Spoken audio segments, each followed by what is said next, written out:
So one way is that can I put my connection? Cannot use my laptop. It will be not good. It's not for me.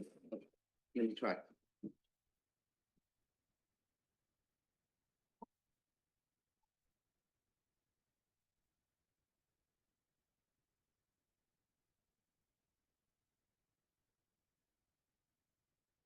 Hopefully put it on this void. Let me see this.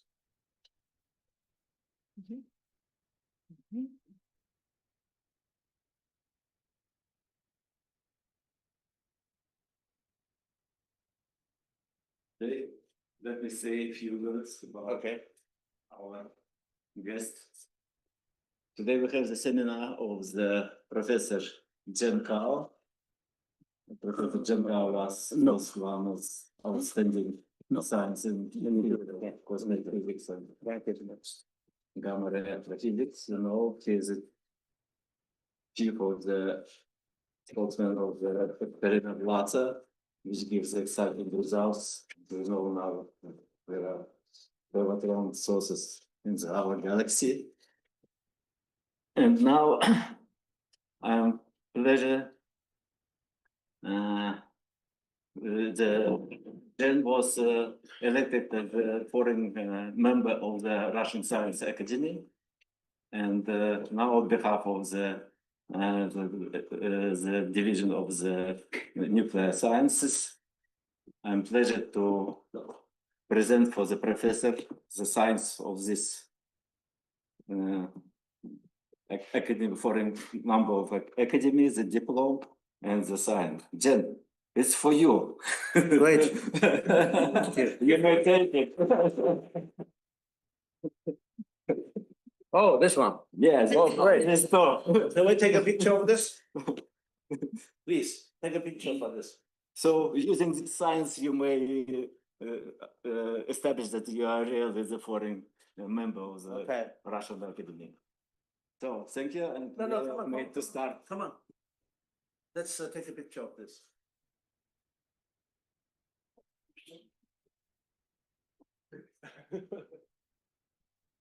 Yeah. Oh, great.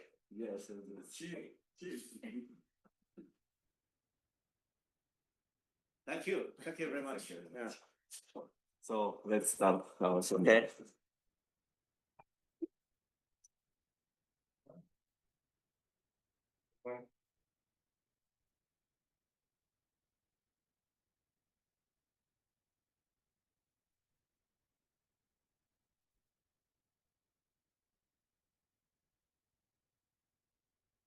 Now some minutes for presentation.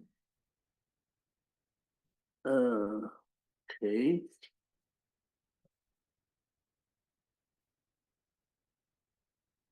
Yeah, this one.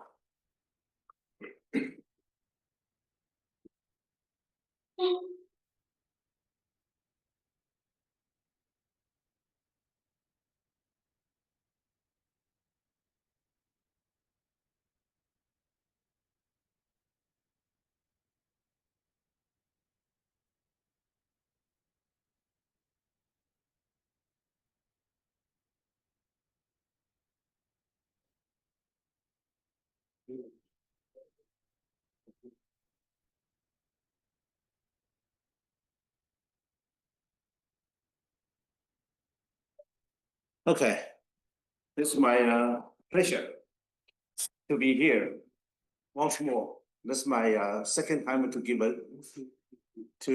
a talk here in this room. So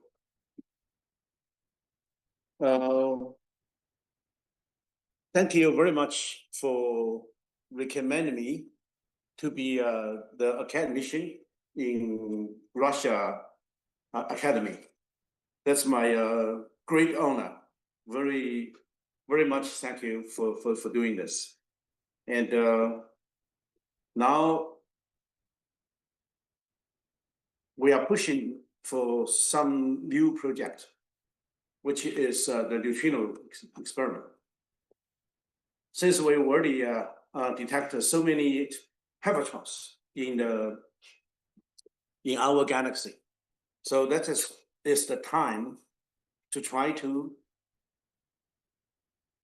catch the neutrino signals from those pevatrons, because we believe most of them are our, the cosmic ray sources. So this talk, unfortunately, I haven't changed the title yet.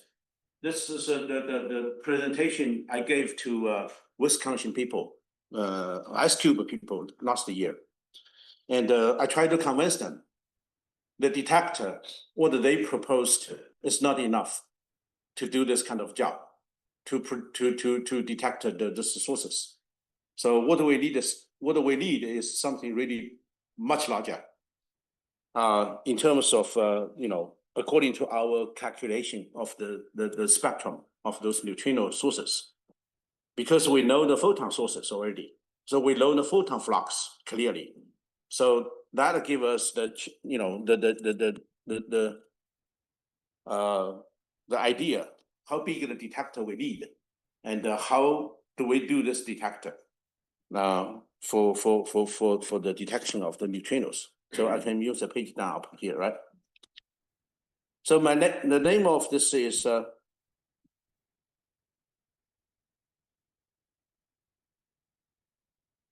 the title of my talk is the High Energy Underwater Neutrino Telescope. That's the name we gave to this project called HUNT. Okay.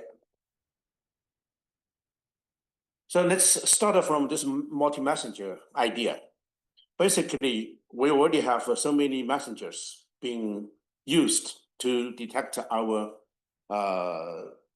universe, to explore our universe. However, we know that the gamma ray is very, very effective, and we already achieved quite a bit of detection of those sources by gamma rays. But there are two problems with gamma rays. One, the source can be, instead of the cosmic ray itself, could be electron sources as well. And we found a very high energy electron source, for example, like a parabola. So far, we found that the highest energy photon from the parabola is 1.4 PeV. And this energy is so high, it's completely, out of our imagination, how those electrons can be accelerated at least to 3.5 PeV at such a small place in the very isolated the pulsar nebula. So this is a very mystery to us. We not found not only one of these guys, we found another one with even smaller size of the object, but produce even higher electrons, which the photon we measured is already 2 PeV. So which means at least 6 or 5 or 6 PeV electrons must be accelerated in such a small area with a very, very, very, very weak magnetic field. If we count the synchrotron, we measure the synchrotron very well from that experiment, from that source. So this becomes a mystery. However, we call these guys are extreme accelerator. It's so extreme, we cannot imagine how those particles can be accelerated with such a high energy for electron, because those guys are losing energy very, very quickly, right? So the problem is that we know there are some possibility for electrons to produce this PeV photons to us. So the pevatron, if we just only have the photon information, which could be wrong, could be not the cosmic ray sources as well. This is one problem. Second problem, photons will be absorbed, with the horizon, something just like beyond our galaxy. We don't have high energy photons anymore. And we found that this, 2 years ago, we got a chance to cut to catch the most brightest gamma ray burst. 10, what is 22? This number I always get a problem with this number. The number of the 2023. no 22 10 A. GRB 22 10 A. Yeah, that is the one. That one is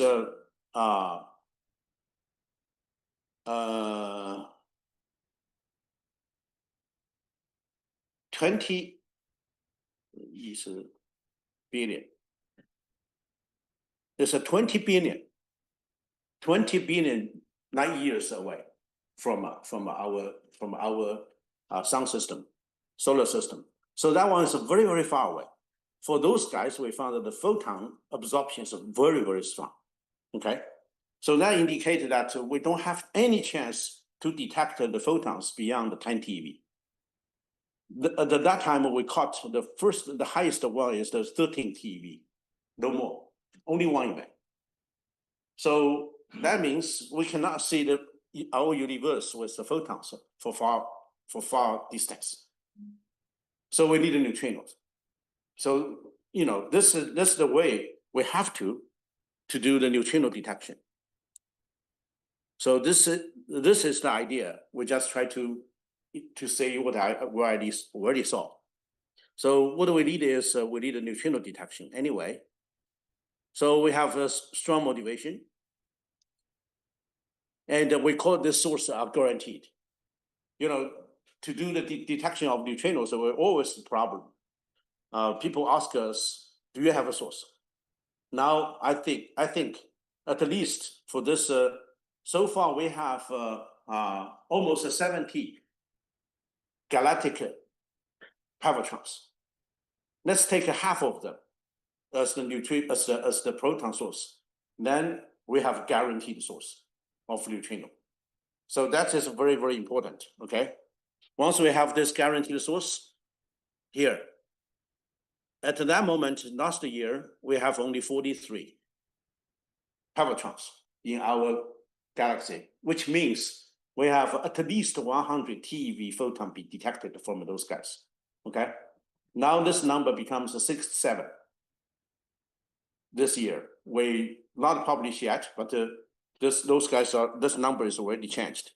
So which, as I said, if half of them are proton source, then we guaranteed we have neutrinos.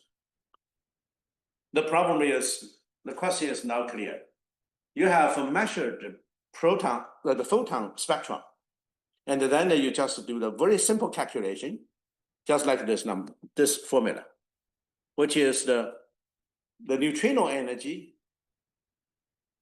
The half of the neutrino energy is corresponding to this gamma energy. Then you put this 2e neutrino to be the energy of the gamma, put into the gamma flux, and you take twice of them. That's the flux we have for neutrino. Very simple. Cannot be wrong. Okay. And then we can do the calculation for this. And then you found that, oh, this is 75, the number I have. I said the 70, I said 67. Actually, it's more than that. This is 75, the sources here. So you see this flux is very clear. As I said, very simple calculation. We don't want to cheat ourselves. We want to do something correctly. So I put the dash line here. Do I have a pointer? You could use the mouse. The mouse, oh. Well, because the people online, right? So here, the number of this guy is 10 to the minus 14 ergs per second per centimeter square. If we target this flux as our sensitivity, now we are in trouble. Because let me see, this is this is integrated. This is the differential. If we push the threshold energy down here, to try to do this kind of the detection, of course, we can get everything beyond the 10 TeV being detected for those sources. However, this guy is too expensive. Okay, it's too very expensive. I don't want to tell the number. If you want to calculate how expensive this detector will be. However, so we've just pushed down this line to here. If we are targeting this 10 to minus 13 ergs per second per centimeter square, using 10 years to reach 5 sigma, okay? This line means a 10-year 5 sigma, instead of 1 year 5 sigma for gamma rays. That's for retraining. Even though the detector for this guy still very big, much bigger than what we expect. On the TV maybe within the years, and this is a way to match the what is that? To match the sensitivity of lasso, which give us the photon sources. Okay, then if we do that, let's see what is the situation. Currently,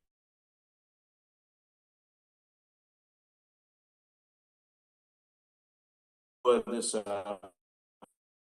chemistry net, and the chemistry net is still very small now. Currently, within the year, we can imagine still very small. Okay, much smaller than your detector. So now you have this 0.6 cubic kilometer detector, which can produce something. Now you see, if we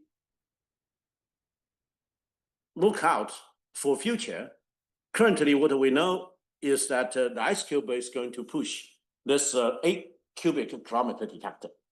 However, they do want to use more money than IceCube.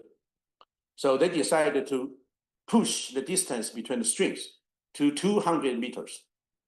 If they do that, the threshold energy becomes much higher. So this is impossible to do this job anyhow. Even the 8 cubic kilometer is not big enough. And if they push the threshold energy too high, you see the spectrum we have, as I just showed. How can I go backward?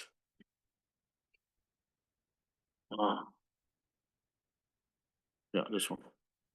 Look at this spectrum. If you push the threshold energy is too high to the 100 TeV and above, and basically you detect nothing. So IceCube Gen 2 is totally wrong idea, okay? So this is the problem. That's what I told him. And I told it to Francis Howson. And I told to IceCube people just like this room. I told them, look at, okay, what's your design?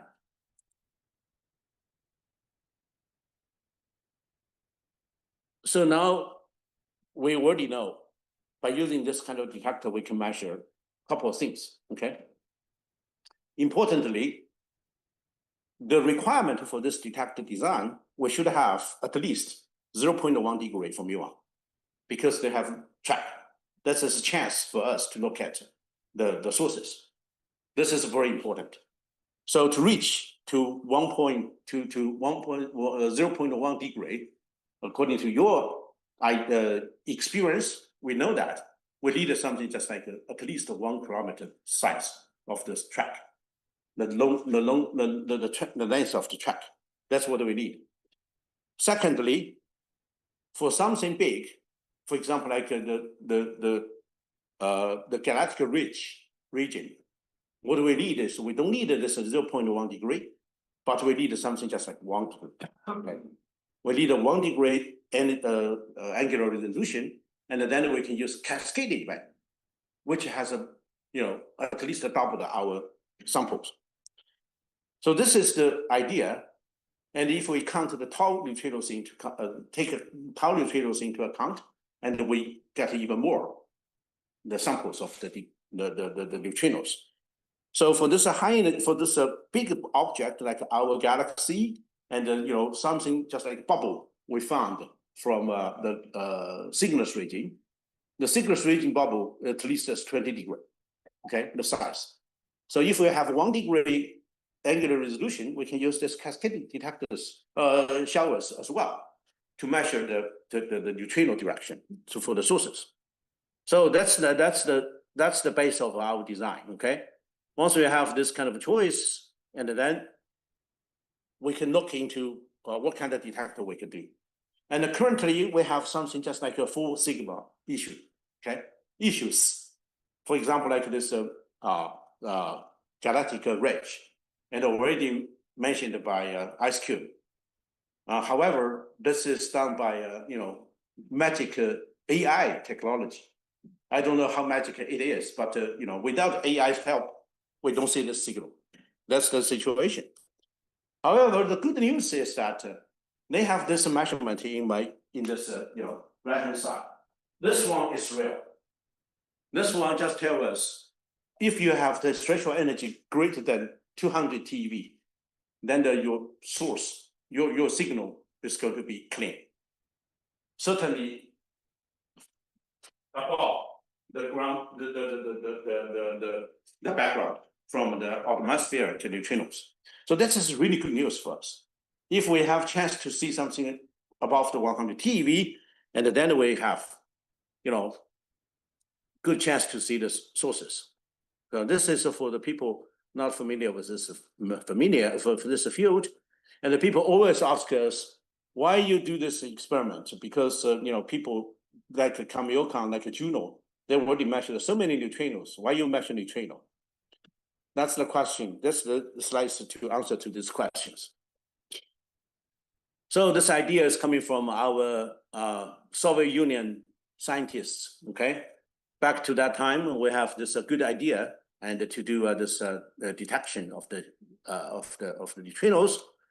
And now let's look at our design. So what do I try to do now? We know the size of the detector, at least 30 cubic kilometers. Okay. Then the question is, how can you do that? How expensive you want? How much money you want to put in to generate such a huge detector? Okay. And the question is, you have to go to something cheap. We're talking about if we really want to push this, threshold energy down to the region we can do the job, and then we need, the detector must be very, very sensitive, and the detector cannot be too far away. If the detector is not so sensitive, and you have to push your detectors closer, right? So what do we go is very simple. We go to the largest phototubes we have in the world, which is 20-inch, just like this big. Okay. Once you have such a big, sensitive photocathode, then you can see far. So that's the way we can push our string as far as at least to 130 meters or even 150 meters.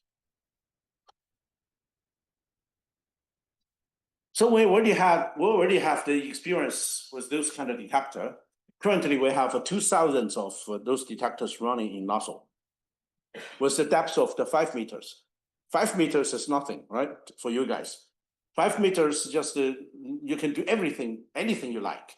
You just put the phototube directly into the water without any protection. That's what we do. With just a very simple, sealing to make sure your electronics is safe. That's it. But this is not good for 1,000 meters of water or 3,000 meters of water. We have to have some protections for those guys. So we developed this glass bubble. This bubble that doesn't exist in the world before we tried to do this, because we go to the market. Some German company produces small bubbles, just like what you use, the 70-inch bubble that cannot fit into such a big phototube scene. So then we go to some company in Jiangsu province, and they tried very hard to produce such a beautiful big bubble, just like this big. Okay, 70 centimeter diameter. So that's good enough to fit everything in. for our this big detector. So this is the first step. The second step to learn from you guys, this shielding, the magnetic field shielding. This shielding is a big issue because once the tube becomes such a big, the electrons take us a long way to go to the to go to the diodes. So if you have some kind of the magnetic field is around, these electrons go different way. So this is a problem. So we have to have this shielding. Eventually, we get a chance. We found some company in China to produce this beautiful shielding for us. Now we can do a very good job on this detector as well. Once I have these tools, and then we can try. This is basically the very simple design. We put the electrons inside, and we get just only one cables out, okay, from this big bubble. So should be very stable. So the size of if we put those guys all together, with the height of Lake Baikal height, which is 864. No, 720 meters. Then we need something just like 2,554 strings to make up such a big 32. To cover the 30 cubic kilometer detectors. Once we have this, the angular resolution for mu tracks, and 3 degree. I said 1 degree. Okay, 3 degree. 3 degree resolution for cascade events, and the energy resolution for track is not so great, but it's delta log E is something just like 0.3. No, this is for tracks. Yeah, for tracks. For the cascades, we wish we can do something just like 10 to 20% measurement of the cascade. We know it's easy. It's done. It's doable because in the air we can do that. So come up with 2 designs, to try to use the space between the detectors. So what we can do, the one configuration just like this. We don't have to put this detector together because what we need, as I said, 1 kilometer is long enough to get to the 0.1 degree for muon track. So we can build something as big as the 1, or at least the 1.5, in diameter of the cluster. And then we push this clusters away as far as possible, okay? And then we can use the space between these clusters to generate muons. The muons can go through our detector anyway. So that gives us a much larger effective area to detect muon tracks. For cascade, that's the same. No matter you put it inside, you put them together, or just push them away. The total size is the same of the volume. Total volume is the same for cascade events. So that's very good design for this one. And we also tried for this guy as well to see if there was some difference. Okay. Then this is the sensitivity we look into. So this sensitivity is calculated as a function of a delta over sine delta. Delta is the angle we try to measure. From the 0 means from horizontal. Is that right? Yes, right. 0 means from the horizontal, and this is from northern. This is from south. This is ice cube. Ice cube J2 curve. Okay, and ice cube people is very tricky. They developed this kind of calculation of the sensitivity, not just 1 sigma instead of 5 sigma, right? So we push this down. We don't like this 1 sigma stuff. So we just look into this 5 sigma.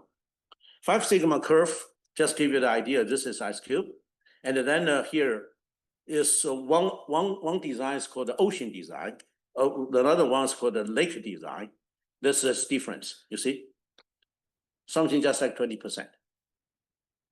So it's not really big difference.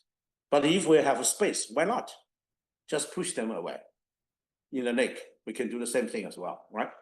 So the red one, the red one is the one we push where we're doing it in the South China Sea, which we have 3,000 meters of water. And then our stream can be as low as 1.8 kilometer. But this is only the imagination we do. If we talk to the ocean scientists, they said, no way, this is too dangerous. This is impossible, okay? So this is still something not mature yet in technology-wise.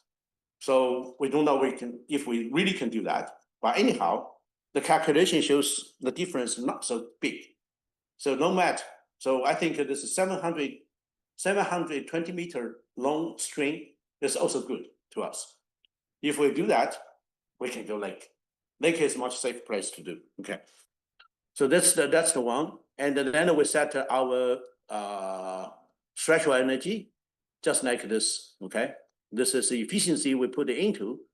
Once I have this efficiency put in, and we have the spectrum already, right? So we can look into sources by sources. First of all, just look at if we push everything together to do this so-called stacking measurement. If we know the sources from gamma rays, we just stack them together. That's immediately once we have this detector. You see, this is 1 year. I know, I'm not sure. This probably is 10 year figure, 10-year sensitivity. And this is spectrum all together stacked.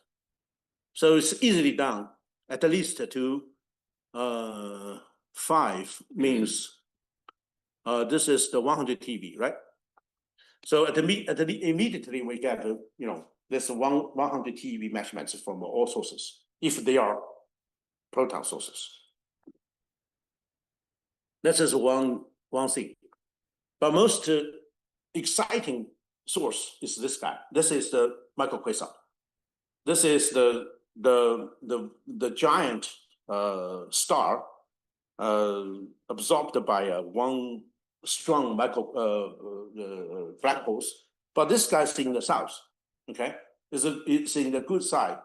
It's a good side for our detection if we are in the Lake Baikal. So this one's almost 90 degrees from the source. So this source is at the minus 23 degree in latitude. And this one for LASO is really bad because we have to push our analysis down to very, very deep, decline the angle. Even though we done this job with a very big angular resolution to see that. The most interesting thing is that this guy, Hawk claimed that they saw these 2 jets from the site. One is here, another one is there, because Hawk is a little bit towards the north, towards the south. So they have a good chance to see the spectrum. But they cannot measure the spectrum like what we did. Look at, this is 1,000 TeV, means 1 PeV photons being detected. And this spectrum looks like no indication of the cutoff at all, even to 100 or to 1 PeV photons, which means at least we have something just like 10 PeV protons generated by this guy to produce this photons for us. So what about the neutrino? See, for this guy, it's very, very exciting. We tried to calculate for 1 year, we cannot see it. 3 years, guarantee to see the 30 TeV neutrinos from the sky. Okay, 5 years, we can see the 100 TeV, no doubt. So that is very exciting. This is the source we're really pushing. This is going to be a cosmic ray source for sure.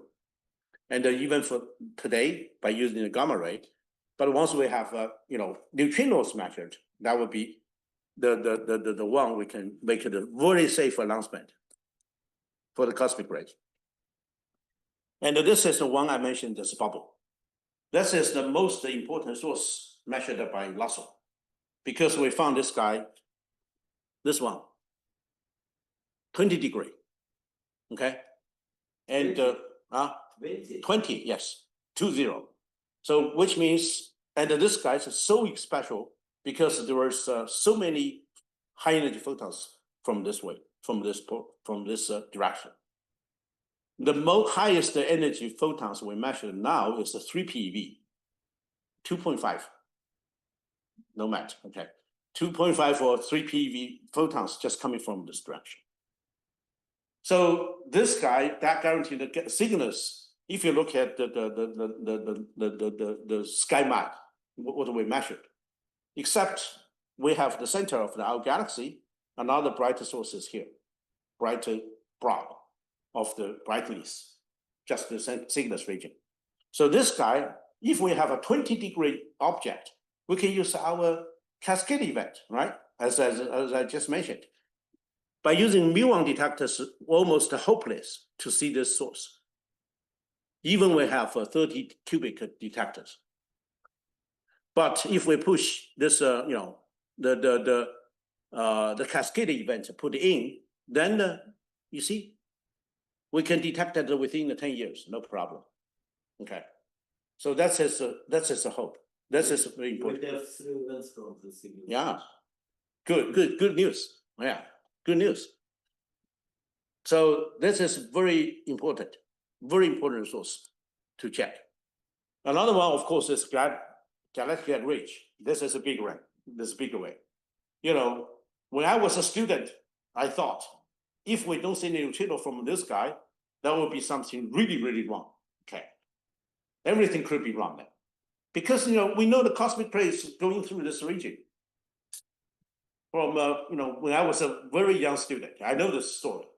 So these guys will generate the neutrinos, no doubt, right? Why can we detect them? Cannot detect them. Must be there.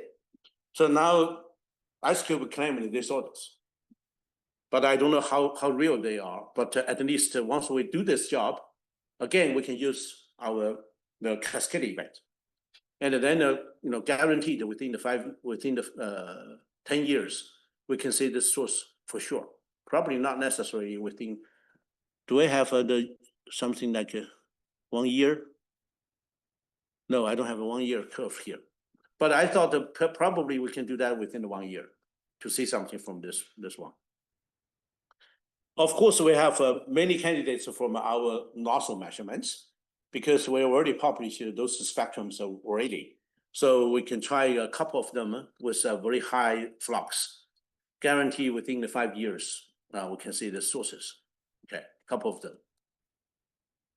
And yeah, still those sources. Unfortunately, the galactic center is the one we cannot see. This guy is too weak. Our center is too quiet, even though we have a very huge black holes down there. But this black hole is so quiet, so calm. There was nothing happening here now. So we don't have hope. We see this measurement to probably it's good for us, yes. And even though this guys can be pevotrons as well, but this flux is low enough to be detected. That's bad news for us. But anyway, we have enough stuff to look. Another thing we cannot see is the SS433. This guy is so beautiful. We see the jets very clearly, but this guy is too weak. You see, this is the hopeless gap between our sensitivity to the flux we have. That's just really bad news. I like this source very, very much. And according to our measurement, I can see a few words more about this source. You see this source? This is gamma ray pictures. We have 3 pictures for different energy range. In the lower case is the energy range above the 1 PeV, which is the same as a HASS. So HASS has very beautiful measurements for this because they can see these jets very well. this is black dots, the black cross actually is measured by pass. And the shine contours is produced by X-ray. And there was another picture I don't have in my book here, showing this kind of the bubble by radio measurements and the loss. This one and this one, clear. So this for sure we see this we see this jets, because this guy's rather close. So the flux is strong enough for us to look at this kind of beautiful picture. However, nozzle is coming in with the high energy, which is 25 TeV and above and 100 TeV and above. You see, the picture is different, right?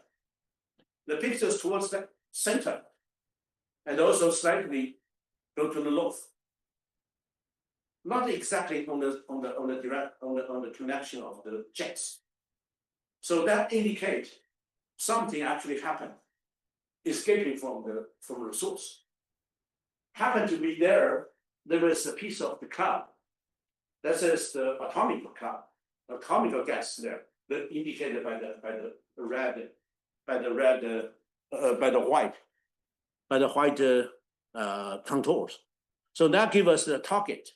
Once this protons be accelerated and escape from the source, hit on this piece of that cloud, generate the photons for us. This is a beautiful picture. So that gives us, as I said, we already have the indication of the proton, but we need the neutrinos. Unfortunately, we cannot measure them. I don't know, maybe we are, who knows? Maybe you get a couple of them. W51, that's another guaranteed gamma rays, proton sources.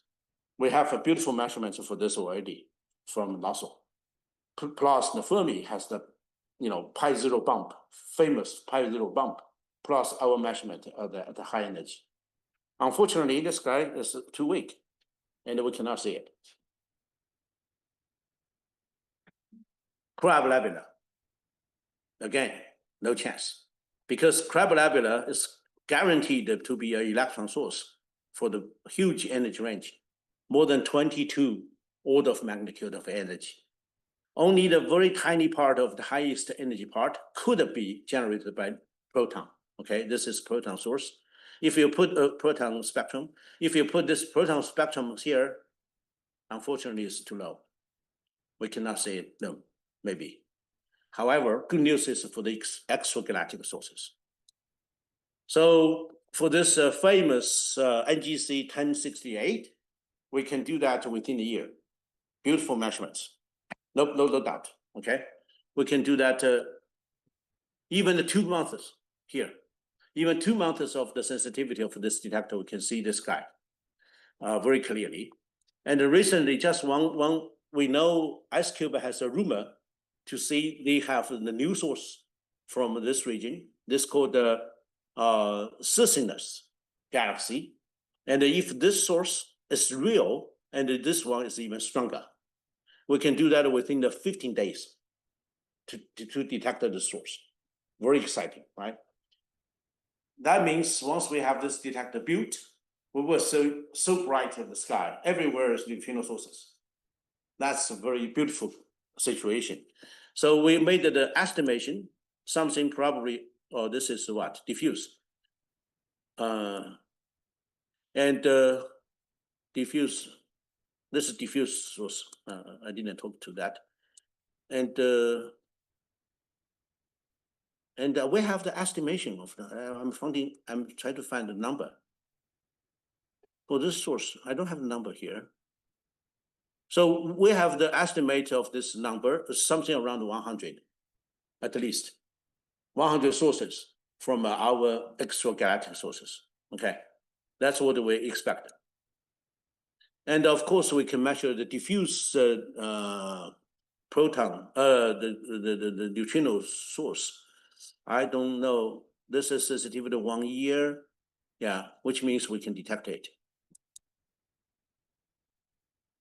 And this is the diffuse gamma ray, and versus this diffuse the things. But I don't want to go to the details of this one. Okay. Oh, this is important. That's for the GZK neutrino. Okay, this is GZK neutrino. So basically, this detector has a chance to see the GZK neutrino as well. This is the sensitivity curve, and this is the source. Depends on which model you use, which channel of the generation of neutrinos, and then you have chance to see this. Okay, that's the story. Now let's give the updates. I already said this part at the beginning of the talk. We have this beautiful bubble, and you will see that in Chengdu. Oh, you have seen that in the lake already. Yeah. I think Yeah, it's too heavy, right? Too heavy. And this is the one you guys are very familiar with. You know, we are doing this job at Lake Baikal, and we put the 2 strings in, and now we have some data, which is beautiful, much better than the ocean data. This is a measurement of those guys. You know that. And then we go to the ocean as well. We go to the South China Sea. We find some place that had the depths of 1,800 meters. And then we put the one of the detectors down there, and we did some measurements with a very simple setup of the detectors. But the real thing has been done in this year. In the January of this year, we have chance to use this very new ship. This guy is a very powerful guy. This guy is a brand new, just get into the water in December last year. This really brand new ship, and this guy is an icebreaker. So this guy can go to the North Pole and South Pole, no doubt. It's gonna go very, very good. The important thing is that once you have this thing, it's not enough. If you go to the 1,800 meters, you have to have this guy as well. This is the submarine for 3 people. And those 3 poor guys actually working at there for 12 hours. 12 hours at the depth of the 1,800 meters to get this stream working very well. This is too bad. It's too expensive. How expensive it is. Divided by 8 is 250. It's something just like 40,000 euro per stream. Per trip to send this guy and this guy out to do the job. It's too expensive. Too expensive. So this is something challenge to us. And how much things for one trip? Nobody knows. we haven't tried it yet. So this is, of course, we were talking about probably, no, this is totally different technology we're going to try. You cannot just count the stream by stream. This is so expensive, just we have only 1 stream. It is expensive, right? If we are doing the massive, we have to figure out some other way, which is cheaper, but I don't know how cheaper that can be. So definitely cannot compare with this guy. This is cheapest way to go. Yeah, this is the beautiful. This is beautiful thing. That is the most beautiful thing. The site here is the Guangdong province, Shantou, the big city, not so huge. Here is the small city in the Hainan. Hainan is the island, the second largest island in China. And we have good news. Here, there is a connection. There was a lot of work. People is building this one, 1,700 kilometers long. And with at least 100 gig BPS, the data streaming. So we can put our data in the stream. This is really good news. And then we can choose the site over here, which is the one we are doing for this 1 stream. And probably site is here, and the site could be here as well. All of those places are actually is beyond 2,000 meters. One of the couple of the sites could be 3,000. Bad news is that the water here is not so clean. No, the water is clean, very, very clean, but the water has the radiation. So we have quite a bit of noise there, and also features, the life features. We have a very complicated noise there. Here, much more noisier than in lake. The lake noise curve looks beautiful, but in the ocean, just like this. So that's the thing we have to deal with as well. In the near future, probably in November, we are going to build the small one in the ocean, like this big, 20 meter distance between this and 10 meters between the domes. And we're going to build such a small one, and this one's guarantee us for measuring the oscillation of the neutrinos as well by using this small detector. We made the calculation. We can see this. The detectors is already ready. When you visit us, if it is not shipped to the sea yet, then you can see our detector. We have tested this each bubble, put it into the pressures, the container, to put the high pressures on. So tested that at least we can put this guys down to the 4,000 meters of the water, for safety. And this is the program. Now my student, it's a very young, very intelligent guy. He made this program without my supervision because I don't know how to do that. He knows, and he did that, and he produced this program and to regenerate the signal for Lake Baikal. So we have this 1,300 TV events being regenerated using our program, and then this one's get published in Chinese Physics C. This is a beautiful result. That indicates that we have this simulation tool to simulate this detectors correctly enough, and then we can use this tool to make a design of our detector.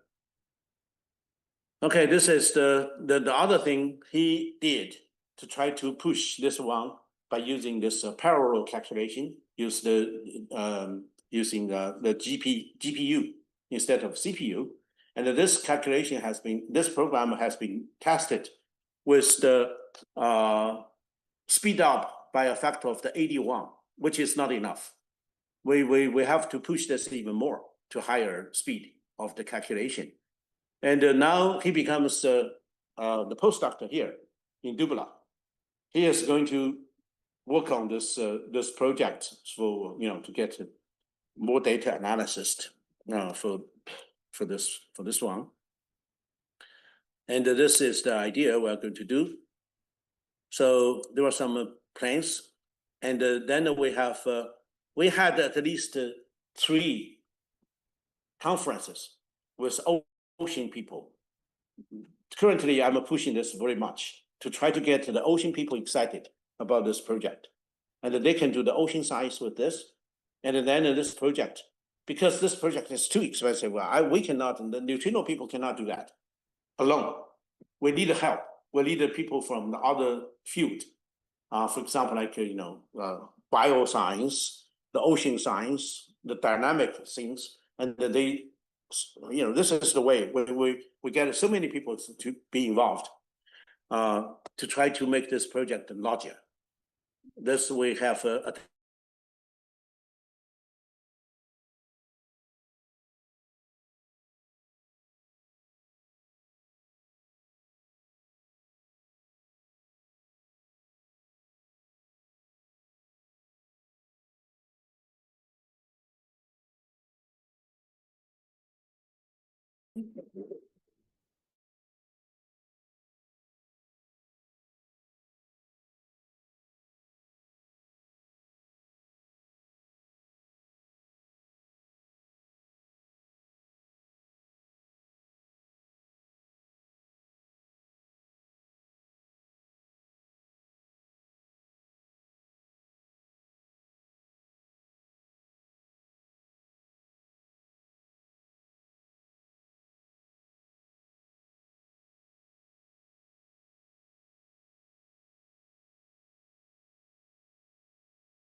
Это они пропали? Any better than the lake. Yeah. Not very much. Yeah. That will go first, second.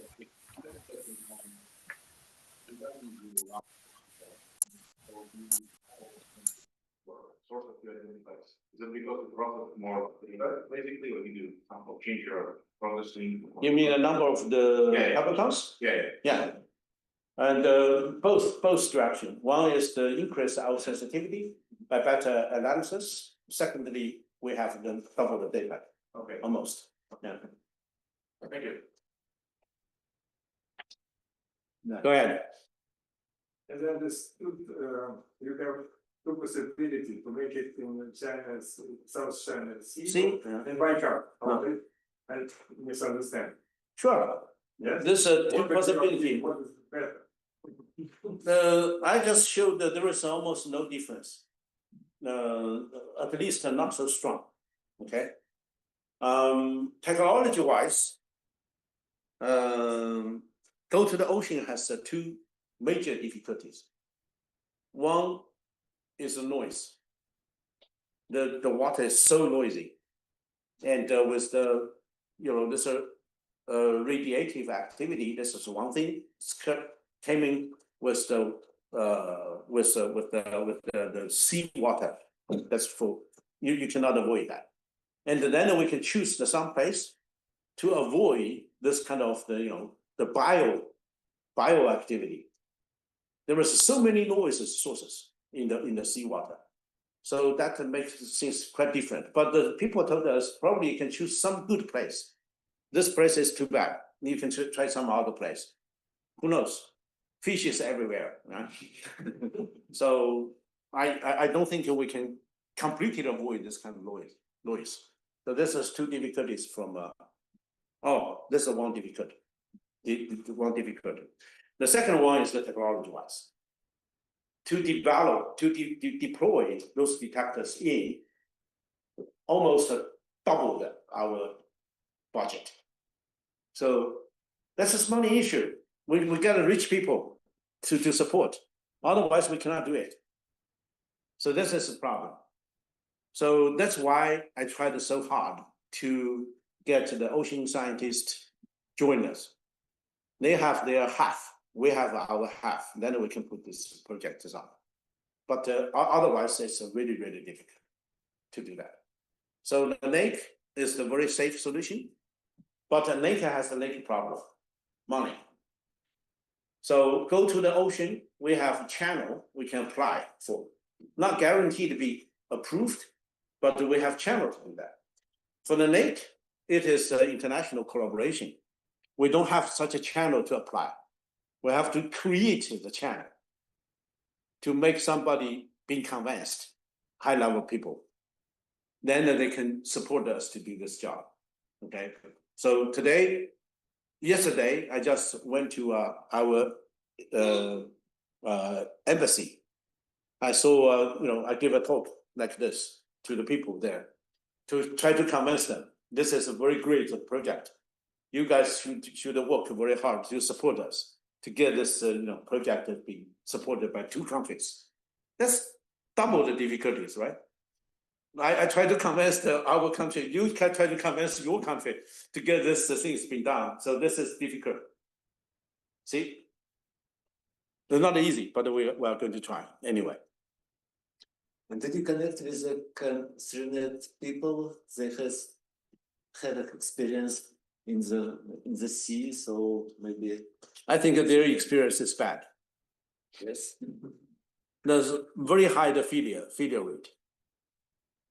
I do not regard it as a successful experiment.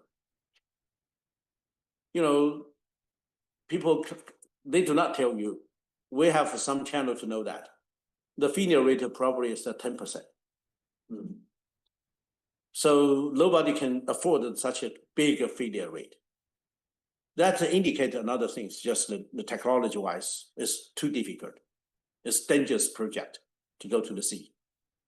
I have experience with you guys in the lake, and we can send people down there to get their string out and to repair it.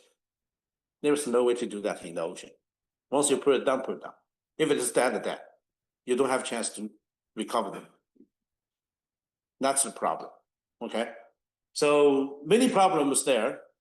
And I believe the technology can be developed to handle this kind of situation, but it's a future project. So here, by using the lake water, everything is mature. If we have money, we can do that now. That's a good sign. Please. Can I ask you thank you for the talk? I have two questions, one technical and one physical. So the technical ones, in the beginning of the talk, you said that there is no difference between, say, dense configuration and cluster configuration. Why so?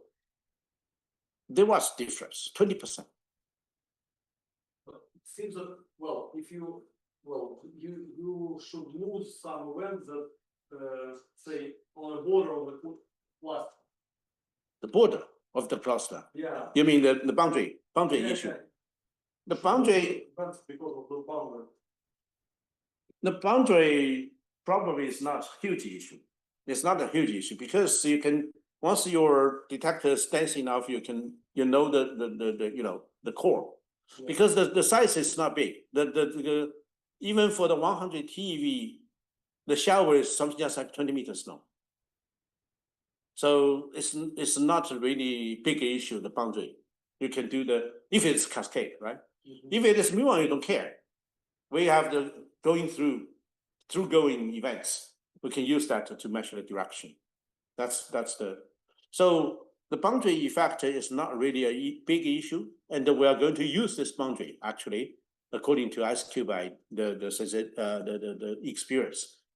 They can use the top layer to do the veto to get this kind of inside the showers. Okay, so I think that somehow the boundary could be used as well. Depends on how do you do that. Okay. Second one. Yeah. The question is, can you say a little more about GZK Neytrинная? Because there are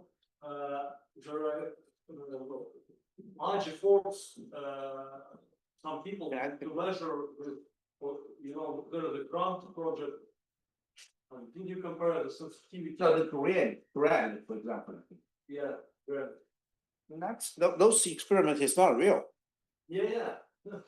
But well, they have a proposal, and it's a big question to measure this GZK Neytrинная with the composition of ultra-fine cosmic ray is not broad.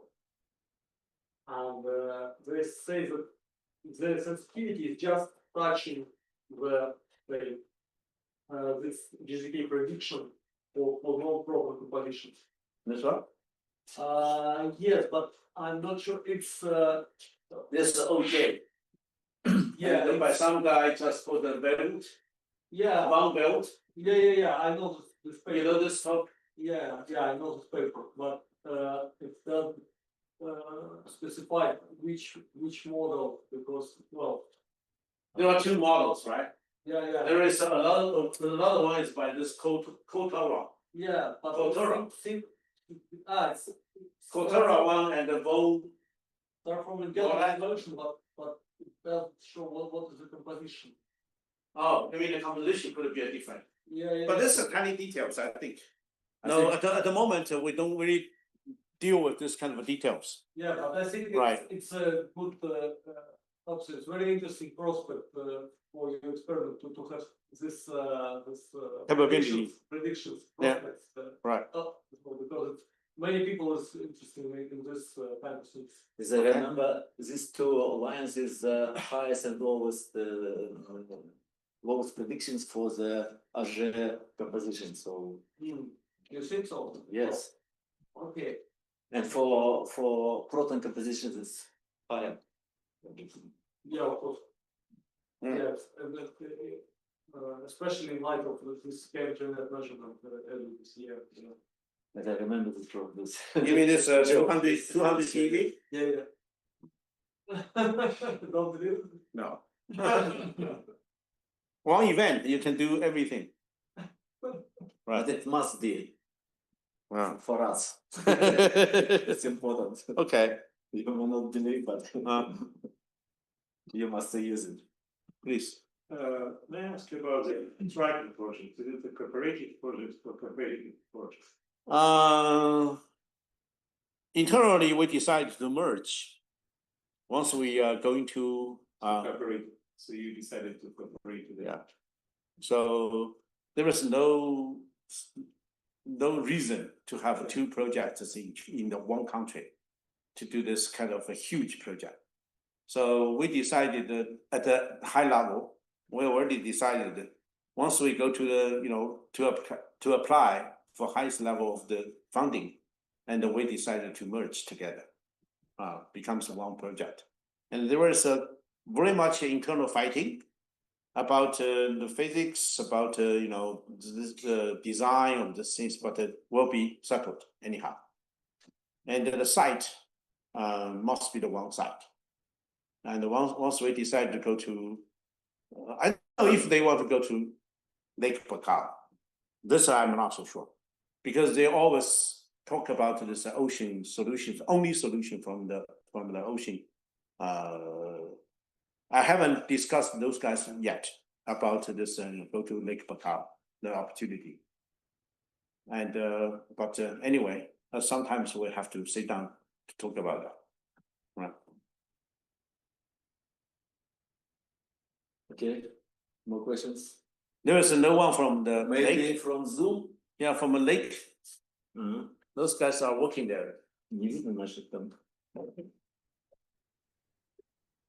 Мгм. Some questions from Zoom.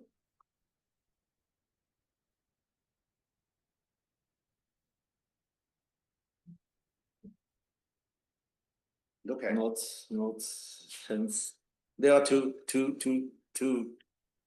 tired. They're Yes. working there. They now going to sleep. 5 hour difference. Really? Yeah, of course. Oh, 5 hour difference. Yes. Yes. Yeah. No, yeah. no, no, no, no, no. Ah, No, no, no, no. You have questions? Well, we're Huh? here and on connection for sure. I hiding. So the only question after all previous question there is how you define your detection efficiency for different analysis due to geometrical or instrumented volume or what? What do you mean 10% for one TV and so on? Can you I repeat don't your remember question your again? slide. I don't get the question. Yeah. How you define your efficiency, detection efficiency for different energies? It's with respect to instrumented volume or what? I don't quite understand. When you estimate picture with one cluster for Baikal and I don't remember how many clusters for And South he Sea. asked about the efficiency. Efficiency. Yes. Yeah. But the efficiency. How? What is the efficiency problem? What is the efficiency? The efficiency means the Detection efficiency. Yeah, detection efficiency. What is that? Which means On once we your have checked, on your slide, from your slide. You Еще раз, see, Игорь, попроси. Еще раз повторите, непонятно.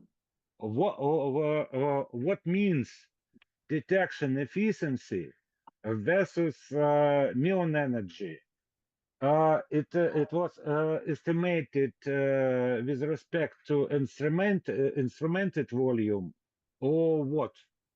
What you write on your slides 10% for one TV, 50% for 10 TV. What means this percentage?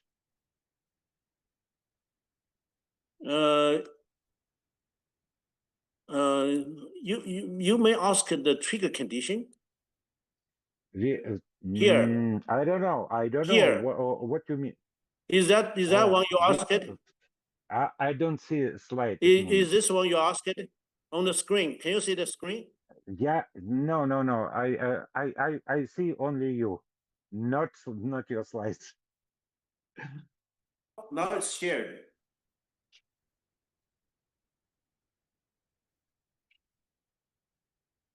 Now do you see? Well, no. We didn't do. Huh? Yeah, can you share the screen? Did I? Do they see this? Yeah, exactly. Right. Let's say what I understand is that we didn't do very detailed simulation to event by event. So we just get the event and then we assign the efficiency for those detectors based on our simulation. So I see. Well, I understand. Yeah. Okay, now That's it's clear. right? Yeah. Yeah. Thank you. Now. Okay. Any more questions there? One question more, Jan. It's possible. Okay, go ahead. Okay. Да-да. Jan, you said you plan to use 20-inch PMTs in your detector. And do you estimate if you use smaller photomultiplier, for example, 14-inch PMT, how change this sensitivity of the detector? We haven't tried that, but I think we can directly compare something we measured by using a Lake-Baikal detector and to what we have this simulation here, and that's the way to compare, I think. Thank you. Thank you. We didn't try to calculate that. I have Thank you. Oh, you have the Because, calculation. as we know now, as previous maybe the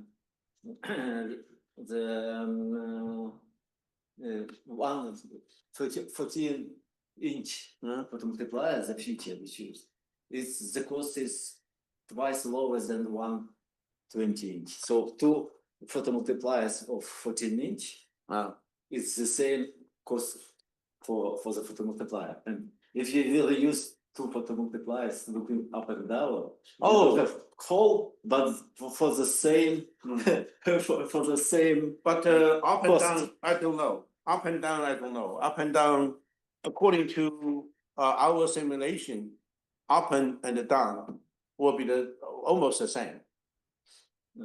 Almost the same.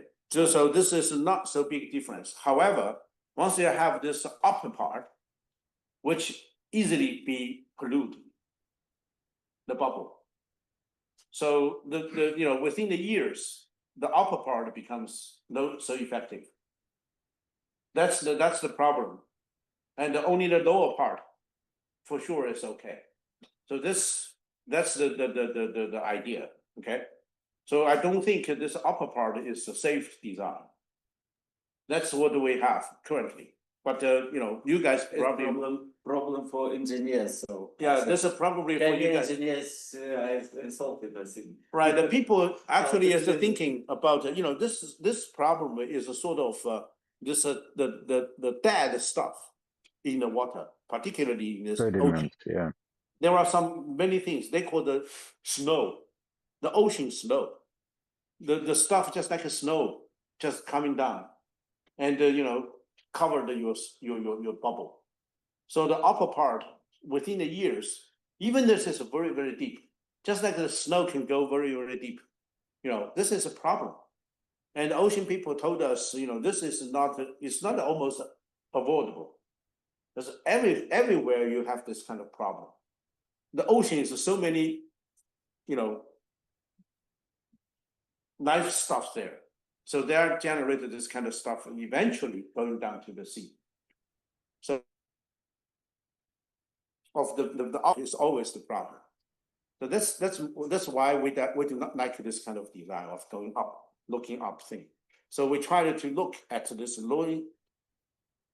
down looking detectors do they have the similar at least sensitivity for the upper part, upper looking part?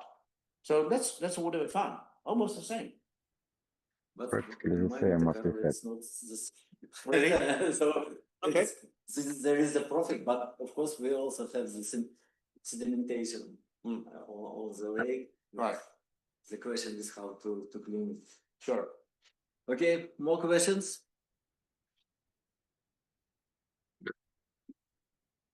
No. Okay, If not, thank you, Jen. It's great. Thank you. So I get my speak out. Okay. well, we will hope that the project will be pushed and Sure. will be Working realized. very hard, yeah. We're trying to make it happen. Ну что, все тогда, спасибо. Спасибо большое всем Ну участникам. все, Занятия. спасибо, Да. всего хорошего. Спасибо. До До свидания. свидания.